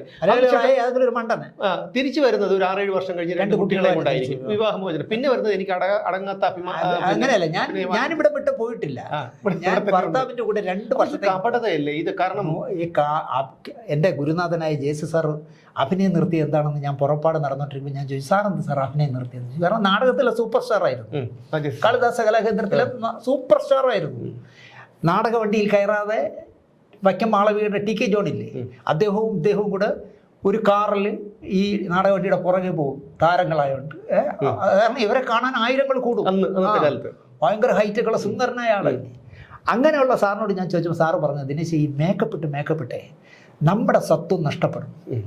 നമ്മൾ ഈ വില്ലനായിട്ടും നായകനായിട്ടും കൊമേഡിയനായിട്ടും ഒക്കെ ചെയ്ത് നമ്മളൊരു മനുഷ്യനല്ലാതായിപ്പോകും. അതുകൊണ്ടാണ് ഞാനത് അഴിച്ചു കളഞ്ഞതെന്നാണ് എൻ്റെ ജേസി സാർ പറഞ്ഞത്. സത്യം പറഞ്ഞാൽ ഈ ചായമിടുന്നവർക്ക് ഒരു വ്യക്തിത്വമില്ല. അതുകൊണ്ടാണ് ഇങ്ങനെയൊക്കെ കമ്മീഷനിൽ ചെന്ന് പരാതി പറയുന്നത്. ഞാൻ അങ്ങനെ വിചാരിച്ചു. പക്ഷെ അങ്ങനെ വ്യക്തിത്വമുള്ള നടന്മാരുണ്ടല്ലോ, ഇപ്പൊ ഇന്ദ്രൻസിനെ ആയിരുന്നാലും ഒക്കെ എടുത്തു കഴിഞ്ഞാൽ അവരൊക്കെ വളരെ, നിങ്ങൾ ഈ പരാതി പറഞ്ഞ പെണ്ണുങ്ങളുമായിട്ട് ഇന്ദ്രൻസിനെ ഒന്നും കമ്പയർ ചെയ്യരുതെന്നേ. അല്ല, ചായമിടുന്ന അതൊക്കെ അന്തസ്സുള്ള, എന്താ പറയാ, ഇന്നലെകൾ ഓർക്കുന്ന, എൻ്റെ ഇന്നലെകൾ എന്തായിരുന്നു എന്ന് ഇപ്പോഴും മറക്കാത്ത, കാരവാനിൽ കയറിയാൽ എനിക്ക് ICUവിൽ കിടക്കുകയാണെന്ന് തോന്നുമെന്ന് പറയുന്ന ഇന്ദ്രൻസിനെ ഒന്നും ഇവരെ കൂടെ ഒന്നും കൂട്ടരുതെന്നേ. ഇപ്പോൾ ഈ പെടുക്കാൻ സൗകര്യമില്ല എന്ന് പറയുന്നില്ലേ, അവർ പറയുന്നത് നായകനും നായികയ്ക്ക് മാത്രമേ പെടുക്കാൻ കാരവാൻ കൊടുക്കുന്നുള്ളൂ എന്നാണ്. അതായത് ഈ വരുന്ന ഒരു പോസ്റ്ററിൽ മോന്ത കണ്ടാൽ എവളുണ്ടോ എന്ന് ചോദിക്കാത്തവള് വരെ കാരവാൻ വേണമെന്നാണ് പറയുന്നത്. ഇനി മറ്റൊരു കാര്യം കൂടി, കാരണം ഇവർക്ക് ഇങ്ങനെ ഒരു അവഗണന നേരിടുന്നു, കാസ്റ്റിംഗ് കൗച്ച് നേരിടുന്നു, അതുപോലെ ഇത്തരത്തിലുള്ള ദുരനുഭവങ്ങളൊക്കെ ഉണ്ടാകുന്നു. അങ്ങനെയാണെങ്കിൽ ഈ WCC അല്ലെങ്കിൽ ഇതിനു വേണ്ടി ബാധിക്കുന്നവരൊക്കെ അത്യാവശ്യം കാശൊക്കെ ഉള്ളവരാണല്ലോ. ഇവർക്കൊരു സിനിമാ നിർമ്മാണ കമ്പനി തുടങ്ങിയപ്പോൾ പുള്ളിക്ക് കണ്ടവൻ്റെ പൈസയിൽ WCCയുടെ ഒരു നേതാവിൻ്റെ കഥ പറഞ്ഞു കേട്ടോ. എനിക്ക് പരിചയമുള്ളൊരു സംവിധായകൻ്റെ സിനിമയിൽ അഭിനയിക്കാൻ പോയി. വേണമെങ്കിൽ ഗുരുനാഥൻ്റെ വെച്ചോളൂ. ആ സിനിമ ഒരു കുട്ടി പ്രധാന കഥാപാത്രമായതുകൊണ്ട് ഇത്തിരി ഷൂട്ടിങ് നീണ്ടുപോയി. പറഞ്ഞ ഡേറ്റ് കഴിഞ്ഞ് 5 ദിവസം കൂടെ വീണ്ടും അഭിനയിക്കാൻ വന്നതിന് ഓരോ ദിവസം 5 ലക്ഷം രൂപ വെച്ച് വാങ്ങിച്ചു. ഞാൻ വരണമെങ്കിൽ WCCയുടെ നേതാവാണ്. ഇതൊന്നും ഇവിടുത്തെ ചാനലിൽ ഇരിക്കുന്ന അവതാരകന്മാർക്ക് അറിയില്ലെന്നേ. ഞാൻ വരണമെങ്കിൽ, ഇനി നിങ്ങളുടെ സിനിമ തീരണമെങ്കിൽ 5 ദിവസത്തേക്ക് 5 ലക്ഷം രൂപ വെച്ച് തരണമെന്ന് പറഞ്ഞു. മനസ്സിലായോ? ഓരോ ദിവസത്തേക്ക്. അവളാണ് സിനിമയുടെ, എന്താ പറയുക, ഉദാത്തമായ സിനിമയിൽ അഭിനയിക്കാൻ നടക്കുന്ന നടി. ഇതൊക്കെ പറഞ്ഞാൽ നമ്മൾ ഒരുപാട് കഥ നമ്മളെ കയ്യിലുണ്ട്, സ്റ്റോക്കുണ്ട് സുമേഷേ. പക്ഷെ ഇത്ര പറഞ്ഞാൽ നമ്മളെ ഒപ്പം തന്നെ പോക്സോ കേസിൽ പെടുത്തും. അതാണ്, ഒന്നുകിൽ പോക്സോ കേസ് അല്ലെങ്കിൽ സ്ത്രീത്വത്തെ അപമാനിച്ചു. ഇപ്പം നിങ്ങൾ നോക്കിയോളൂ, സ്ത്രീകളുടെ ഉന്നമനത്തിന് വേണ്ടി, സ്ത്രീകളുടെ പുരോഗതിക്ക് വേണ്ടി എന്ന് പറഞ്ഞ് ആ സ്ഥാനത്തും അസ്ഥാനത്തും സംസാരിച്ച് നമ്മുടെ മുഖ്യമന്ത്രി പിണറായി വിജയൻ്റെ പേരിൽ ഇനി പീഡന കേസ് വരുമെന്നാണ് എനിക്ക് പേടി. കാരണം ആരുടെ പേരിലും പീഡന കേസ് കൊടുക്കുന്ന ഒരു സംസ്ഥാനമായി, ഒരു സംസ്ഥാനം ഏറ്റവും കൂടുതൽ വിവാഹ വാഗ്ദാനം നൽകി പീഡിപ്പിച്ചു. നിങ്ങളാലോചിക്കുന്നത് 1 വർഷം 1.5 വർഷം ഒരു നിർമ്മാതാവിൻ്റെ അല്ലെങ്കിൽ ഒരു നടൻ്റെ കൂടെ ജീവിക്കുക, 1.5 വർഷം ജീവിച്ചിട്ട് അവൻ്റെ ഇന്ന് ഊറ്റാവുന്ന മുഴുവൻ ഊറ്റിയിട്ട് അവൻ അടുത്ത സിനിമ എടുക്കുമ്പോൾ അതിൽ ഇവളല്ല നായിക എന്നുണ്ട്, അപ്പം കൊണ്ടൊന്ന് കേസ് കൊടുക്കില്ലെന്ന്. എന്നെ 1 വർഷമായിട്ട് പീഡിപ്പിക്കായിരുന്നു. അല്ല, എന്താണ് ചെയ്തിരുന്നത് പോലും അവർക്ക് അറിയില്ല. അല്ല, ഒരു മുറിയിൽ അടച്ചിട്ട ഒരു മുറിയിലോ അല്ലെങ്കിൽ അതുപോലെ രക്ഷപ്പെടാൻ സാധ്യമല്ലാത്ത ഒരു സ്ഥലത്ത് ബലമായി ഒരു സ്ത്രീയെ കീഴ്പ്പെടുത്തുകയാണെങ്കിൽ അതിന് ബലാത്സംഗം എന്ന് പറയാം. ആ കുറ്റവാളി. പക്ഷേ ഈ പറയുന്നത് പോലെ ഒരു നിർമ്മാതാവിനോടൊപ്പം അല്ലെങ്കിൽ എന്തെങ്കിലും ഒരു സിനിമയിലെ ഒരു അവസരം തരാവുന്ന ഒരാളോടൊപ്പം ദിവസങ്ങളോളം വർഷങ്ങളോളം താമസിക്കുകയും അടുത്തൊരു സിനിമ പീഡന കേസ് കൊടുക്കുകയും ചെയ്യും. വിജയബാബു മാത്രമല്ല, എന്തോ അടാറില്ല പോവാ, എന്തോ ചെയ്തൊരു ഉമ്മർ ലുലു അവന്റെ കൂടെ 1.5 വർഷമായിട്ട് ജീവിച്ചിട്ട് CCTV പരിശോധിച്ചാൽ പോരെ. കഴിഞ്ഞ 1.5 വർഷമായിട്ട് അവൻ ഒരിക്കലും അവളുടെ വീട്ടിൽ പോയിട്ടില്ല. അവൻ താമസിക്കുന്നിടത്ത് അവൻ്റെ ചെലവിൽ ജീവിച്ച് ആർഭാടമായി ജീവിച്ച് കിടപ്പറ പങ്കിട്ടെല്ലാം കഴിഞ്ഞിട്ട് അവൻ അടുത്ത പടം എടുക്കുമ്പോൾ അതിൽ അവളില്ല എന്ന് പറഞ്ഞാൽ അപ്പം കൊണ്ടുവന്ന് കേസ് കൊടുക്കുകയും അപ്പം തന്നെ സ്ത്രീകളുടെ ഉന്നമനത്തിനായി ഭരിക്കുന്നതുകൊണ്ട് കേസ് അപ്പം തന്നെ ഫയൽ ചെയ്യാണ്. പെട്ടെന്ന് ദ്രുതഗതിയിലിടുന്നാണ് പറഞ്ഞത് കേസ് അവൻ്റെ പേരിൽ. ഇത് അവസാനം എന്ത് പറ്റുമെന്ന് കേട്ടാൽ സ്ഥാനത്തും അസ്ഥാനത്തും പുരുഷന്മാരെ പീഡിപ്പിച്ച് പുരുഷന്മാരുടെ സംരക്ഷണത്തിന് വേണ്ടി ഇവിടെ ഒരു കമ്മീഷൻ വരുന്നു. ഒരിക്കലും വരില്ല, വരേണ്ടി വരും. അല്ല, കാരണം വോട്ട് ബാങ്കാണ് എപ്പോഴും. കാരണം സ്ത്രീകളോടൊപ്പം നിൽക്കുന്നവരൊക്കെ ഭരണാധികാരികളൊക്കെ വലിയൊരു അമാനുഷികരാണെന്നൊക്കെ ഉള്ള തോന്നലുള്ളൊരു നാടാണ് നമ്മൾ. ഏത് സ്ത്രീ അല്ല, ഞാൻ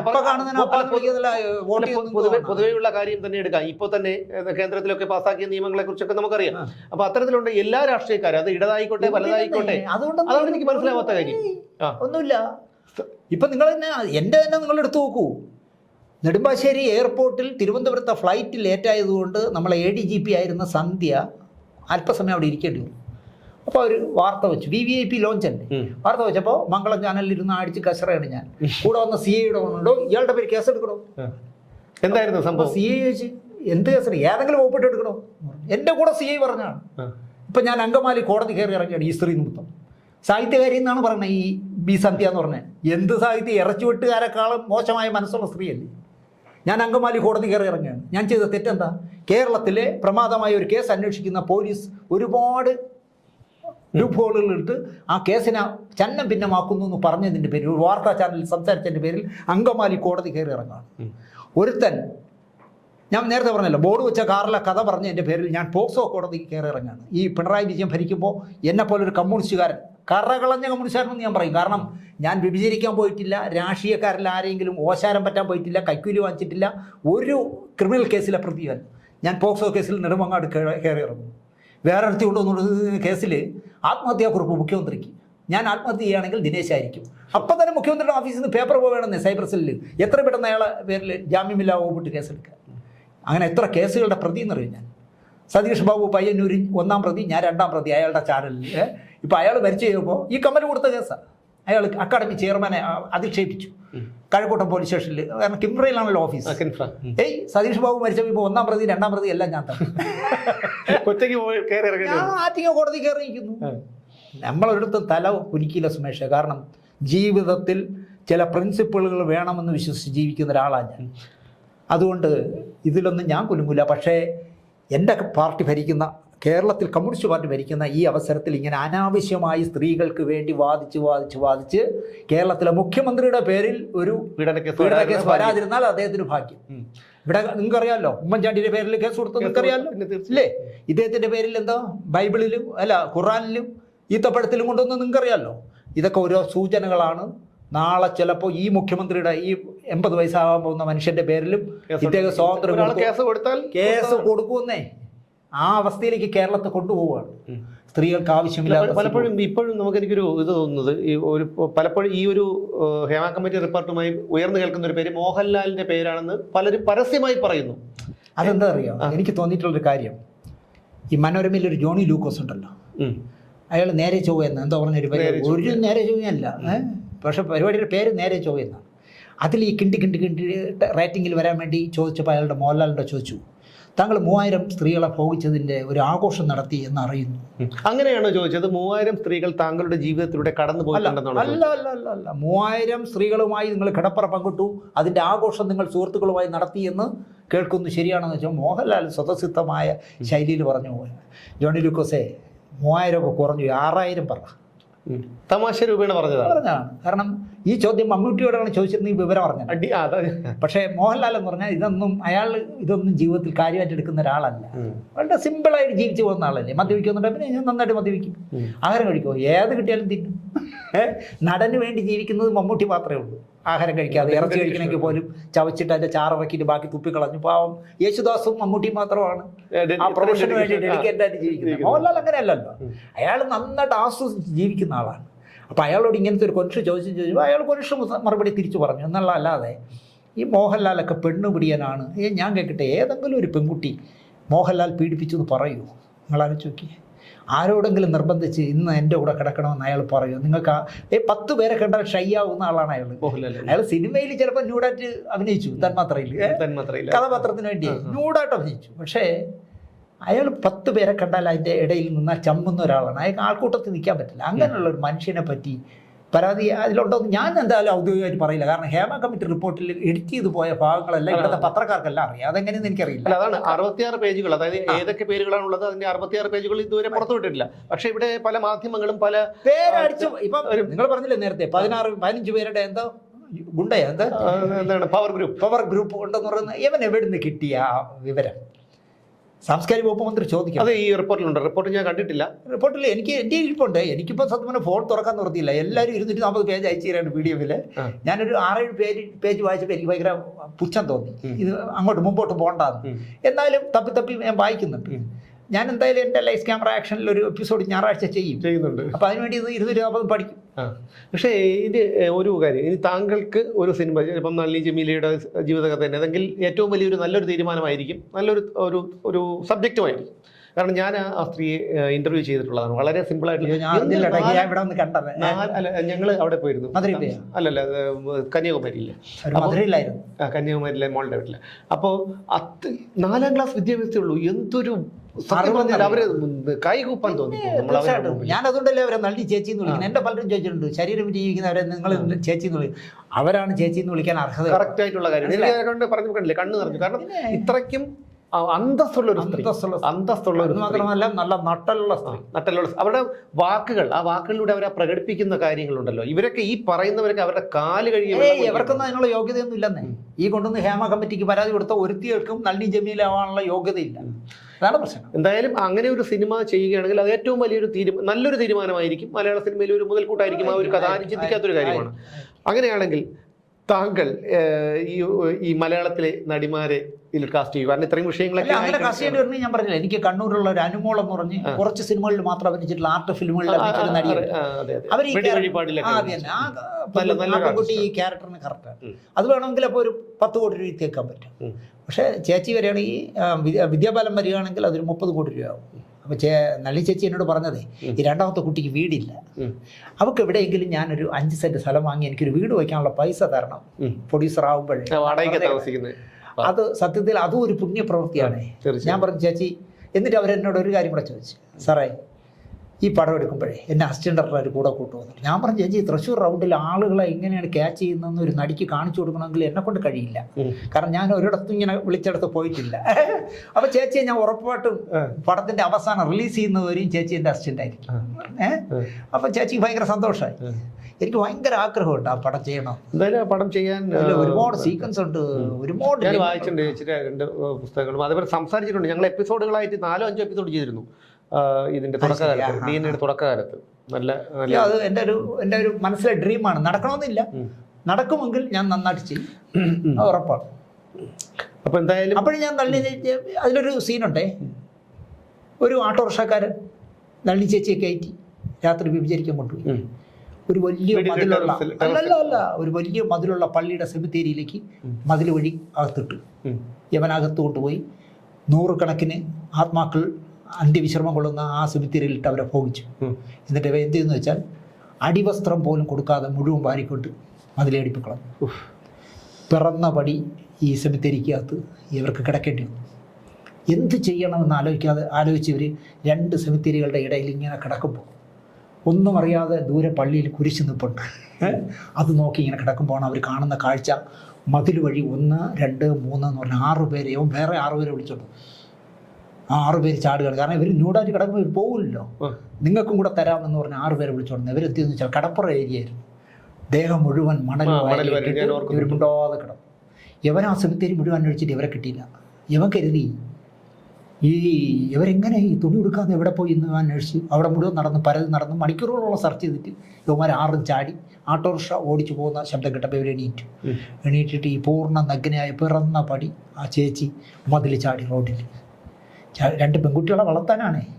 ചാടിയിട്ട് നടക്കുമ്പോൾ ദൂരെ നിന്ന് ലൈറ്റ് കാണുമ്പോൾ ഒളിച്ചിരിക്കും. അങ്ങനെ നടന്ന് പോകുമ്പോൾ ദൂരെ ഒരു വിളക്ക് കണ്ടൊരു വീടിൻ്റെ. ആ വീട്ടിൻ്റെ ഇരുട്ടത്ത് ചെന്ന് നിന്നിട്ട് ആരും ഇല്ലേന്ന് ചോദിച്ചു. ആരെങ്കിലും സ്ത്രീകളുണ്ടെങ്കിൽ ഇറങ്ങി വരണേ എന്ന് പറഞ്ഞു. അപ്പോൾ വീട്ടിലെ പുരുഷൻ ഇറങ്ങുന്നത്, അനിയാ ഇങ്ങോട്ട് വരരുത്, എൻ്റെ പേര് നളിനി എന്നാണ്, നിങ്ങൾ എന്താ പറയുക സ്ത്രീകളാരെങ്കിലും പുറത്തേക്ക് വിടുന്നു. അങ്ങനെ അകത്തുനിന്നൊരു അമ്മ ഇറങ്ങി വന്നു. അവർ കാണുന്ന പിറന്നപടി നിൽക്കുന്ന ഒരു സ്ത്രീ. അവർ അയ്യോ എന്ന് വിളിച്ചു പോയി. അപ്പോൾ അവർ പറഞ്ഞു ഇങ്ങനെയാണ് സംഭവം, ഞാൻ ഇങ്ങനെയാണ് ശരീരം വിറ്റ് ജീവിക്കുന്നത് എല്ലാം പറഞ്ഞു. അവർ അകത്ത് നിന്നൊരു നൈറ്റി എടുത്തുകൊണ്ട് കൊടുത്ത് ഇട്ടിട്ട് ഇവരെ അന്ന് രാത്രി അവിടെ കിടത്തി. നേരം വെളുത്തിട്ടേ വിട്ടുള്ളൂ. ഇങ്ങനെയുള്ള 100 കഥകൾ ആ പുസ്തകത്തിലുണ്ട്. ഞാൻ കേൾക്കട്ടെ, ഞാൻ ഈ സീൻ എടുക്കാനായിട്ട് പോകുമ്പോൾ ഇപ്പം ഈ പരാതി കൊടുക്കാൻ പോയില്ലേ, അതിൽ ആരെങ്കിലും ഒരാളാണെങ്കിൽ പറയൂലേ എന്നെക്കൊണ്ട് പറയാതെ എന്നെക്കൊണ്ട് ആ സെമിത്തേരിയിൽ കൊണ്ട് ചെന്ന് പൂർണ്ണ നഗ്നയായി കിടത്തി എന്നൊക്കെ പറയും. അതുകൊണ്ട് ഇവരൊന്നും ഇല്ലാതിരിക്കുന്ന നല്ലത്. വിദ്യാബാലനെ പോലെ ഒരാളാണെങ്കിൽ നമ്മൾ പറഞ്ഞാൽ 100 വട്ടം ചെയ്യും. മനസ്സിലായി? തീർച്ചയായിട്ടും നോക്കാം. അപ്പോൾ എന്തായാലും ഹേമ കമ്മിറ്റി റിപ്പോർട്ട് പുറത്തു വന്നതോടെ മലയാളത്തിലെ ഒരു ശുദ്ധീകരണമൊക്കെ ഉണ്ടാകും എന്നൊക്കെയാണ് പറയപ്പെടുന്നത്. നോക്കിയാൽ ഇന്നലെ മലയാള സിനിമ എന്തായിരുന്നു അത് തന്നെ നാളെയും തീർച്ചയായും ഒരു ചുക്കും സംഭവിക്കില്ല. സംഭവിക്കുന്നത് ഈ പറഞ്ഞ കുറെ കൂതാളെ ഒഴിവാക്കും, അത്രേ ഉള്ളൂ. ഇപ്പൊ തന്നെ പലരെയും ഈ പാർവതി തിരുവോത്തൊക്കെ മിടുക്കിയ നടിയല്ലേ, അവർ ഈ WCCയിൽ പോയിട്ട് ആവശ്യമില്ലാതെ മമ്മൂട്ടി മറ്റേ കസബ എന്ന് പറഞ്ഞ ഏതോ പടത്തിൽ നായികയുടെ കുത്തിപ്പിടിച്ചു. മമ്മൂട്ടിക്ക് ആ സംവിധായകനും ആ തിരക്കഥാകൃത്തും എനിക്ക് വളരെ പരിചയമുള്ള, എൻ്റെ മോനെ പോലെ എനിക്ക് സ്നേഹിക്കാവുന്നതാണ് ആ പടം ചെയ്ത രഞ്ജി പണിക്കരുടെ മകൻ. ആ പയ്യനെ ആണല്ലോ അവനല്ലോ തിരക്കഥ എഴുതി. പരാതി ഉണ്ടെങ്കിൽ തന്നെ അവനോടല്ലേ പറയട്ടെ, അല്ലെങ്കിൽ ഇവിടെ ഒരു സെൻസർ ബോർഡ് ഉണ്ടല്ലോ അവരല്ലേ കട്ട് ചെയ്യട്ടെ. ഇത് ചെയ്യാതെ മമ്മൂട്ടിയെ അയ്യോ അയാൾ വിളിച്ച വാക്കൊക്കെ ഉണ്ട് അന്നത്തെ, എന്തൊക്കെയോ വിളിച്ച് മോശമായി പറയുക. അതിലാണല്ലോ മഞ്ജു വാര്യർ ഇറങ്ങിപ്പോയേ. WCCന്ന് പോകുന്ന കാരണം അതാണ്. കാരണം മമ്മൂട്ടിയെ പോലെ 100% മാന്യനായിട്ട് ജീവിക്കുന്ന ഒരു മനുഷ്യനെ ഒരു നമ്മളൊക്കെ ഇപ്പോൾ വിളിക്കുന്ന ഒരു പുതിയ പദമാണ്, ആ വാക്കാണ് ഊള. മമ്മൂട്ടി എന്ന് പറഞ്ഞാൽ ഊളയായതുകൊണ്ടാണ് അയാൾ നിന്ന് കൊടുത്തത്, മനസ്സിലായില്ലേ? അങ്ങനെ പറഞ്ഞിടത്ത് ഞാൻ അങ്ങനെയൊക്കെ പറയുന്ന സംഘടനയിൽ പാർവതി നിൽക്കരുത്. പാർവതി മലയാള സിനിമയുടെ അസറ്റാണെന്നേ. എനിക്ക് ഉള്ളൊഴുക്ക് കണ്ടുകൊണ്ടിരുന്നപ്പോൾ ഞാൻ ആഗ്രഹിച്ച ഒരു കാര്യം ഞാൻ എൻ്റെ ചാനലിൽ പറഞ്ഞു. ഉള്ളൊഴുക്കിലെ പാർവതിക്കും ഉർവശിക്കും ഒരു അവാർഡ് പങ്കിടണമായിരുന്നു. പാർവതി മറുവശത്തിലായിരുന്നു ഈ ഉർവശി ഇത്ര ശോഭിക്കില്ല. ഉർവശി ഇവിടെ നിന്നില്ലെങ്കിൽ പാർവതിയും ശോഭിക്കില്ല. ഈ രണ്ടുപേരും കൂടെ ഇതിൽ ആരെന്നും നമുക്ക് ഒരിക്കലും മാർക്കിടാൻ പറ്റില്ല. ആ രണ്ടു പേർക്ക് വീതിച്ച് കൊടുക്കണമായിരുന്നു അവാർഡ്. അങ്ങനെയുള്ള പാർവതിയൊക്കെ ഈ WCC പോലുള്ള സംഘടനയിൽ പോയാണ് അവരുടെ ഭാവി നശിപ്പിക്കുന്നത്. കാരണം പടവലങ്ങി പോലെ വളരെയാണ് 19-20 പേരുണ്ടായിരുന്നു, ഇപ്പോൾ 11 പേരേ ഉള്ളൂ. പക്ഷേ മുഖ്യമന്ത്രിക്ക് ഭയങ്കര ഇഷ്ടമായി അവരെ. കാരണം തലയിൽ കണ്ട വെച്ചൊക്കെ പോയി ചെന്ന് നിൽക്കുന്ന എല്ലാ വഹതികളും നോക്കുമ്പോൾ എല്ലാം കൊള്ളാം. വളരെ സമൂഹത്തിൽ മാന്യരായ ഷീലാമ്മയെക്കാളും വലിയ നടികൾ അല്ലെങ്കിൽ വലിയ തിരക്കഥാകൃത്തുക്കളൊക്കെ അല്ലേ ചെന്ന് നിൽക്കുന്നത്, വലിയ എഡിറ്ററൊക്കെ അല്ലേ ചെന്ന് നിൽക്കുന്നത്. അപ്പോൾ പിണറായിക്ക് പറ്റിയൊരു അബദ്ധമാണിത്. എവരി ഈ പരാതി കൊടുത്തോണ്ടാണല്ലോ ഈ പുലിവാൽ ഇപ്പോൾ പിടിച്ചത്. ഈ 1,80,00,000 രൂപയും പോയി. ഇപ്പം പിണറായി സതീശനടക്കം വിളിക്കുന്നത് തെറിയണ്ട. പിണറായി അവർ കേസ് എടുക്കണം. 5 വർഷം ഈ ഫയൽ ഒളിച്ചു വെച്ചത് പിണറായി മനസ്സിൽ പോലും വിചാരിക്കാത്തതാണ്. അല്ല, ഇതൊന്നും അദ്ദേഹത്തിന് അറിയില്ലായിരിക്കും. ഇത് നോക്കാം, അങ്ങേർക്ക് ഇത് വല്ലതും നോക്കാം. ഇവിടെ ആരാരെ ഭോഗിക്കണമെന്നോ വല്ലതും നോക്കാം. അല്ലെങ്കിൽ ആരെങ്കിലും കഥ ചവിട്ടിയത് അങ്ങനെയാണ് അന്വേഷിച്ചുണ്ടാകുന്നത്. അങ്ങേര് തന്നെ അങ്ങേർക്ക് വസ്വാസുറിന് വരം കൊടുത്തോല്ല. അങ്ങേർക്ക് ഒരു അബദ്ധം പറ്റിയതാണ്. ഞാൻ പറയുന്നത് പാർവതിയൊക്കെ എന്താ പറയുക, നടിയായി നിലനിൽക്കണം. അല്ലാതെ മമ്മൂട്ടിയെ പോലെ ഒരാളിനെ ഊളയെന്നൊക്കെ വിളിക്കുന്ന സംഘടനയിൽ പോയി നിൽക്കരുത്. അപ്പൊ എന്തായാലും ഈ ഒരു ഹേമ കമ്മിറ്റി റിപ്പോർട്ട് കൊണ്ട് ഗുണത്തേക്കാൾ ഏറെ ഉണ്ടാകുന്നത് ദോഷം തന്നെയാണ്. മലയാള സിനിമ മാറിക്കഴിഞ്ഞു. 280 കോടി രൂപ വാങ്ങിച്ച മഞ്ഞുമൽ ബോയ്സ് പോലെ ഇന്ത്യ മുഴുവൻ കളിച്ച പാൻ ഇന്ത്യൻ സിനിമകൾ വന്ന നാട്ടിൽ നമ്മളെ സിനിമയെ നശിപ്പിച്ചു. അപ്പൊ എന്തായാലും ഇനി 66 പേജുകൾ കൂടി പുറത്തു വരാനുണ്ട്. എന്താകുമെന്ന് എനിക്ക് കൊടുക്കണമെന്ന് നല്ലത്. അതെ, കണ്ടു തന്നെ അറിയണം. എന്തായാലും നമുക്ക് ഇവിടെ അവസാനിപ്പിക്കാം. ബാക്കിയുള്ള സമയം കിടക്കുകയല്ലേ. ഇനി 66 പേജ് വരുമ്പോൾ നമുക്ക് തുടർ ചർച്ചകൾ ആരംഭിക്കാം. ശരി, ഓക്കെ.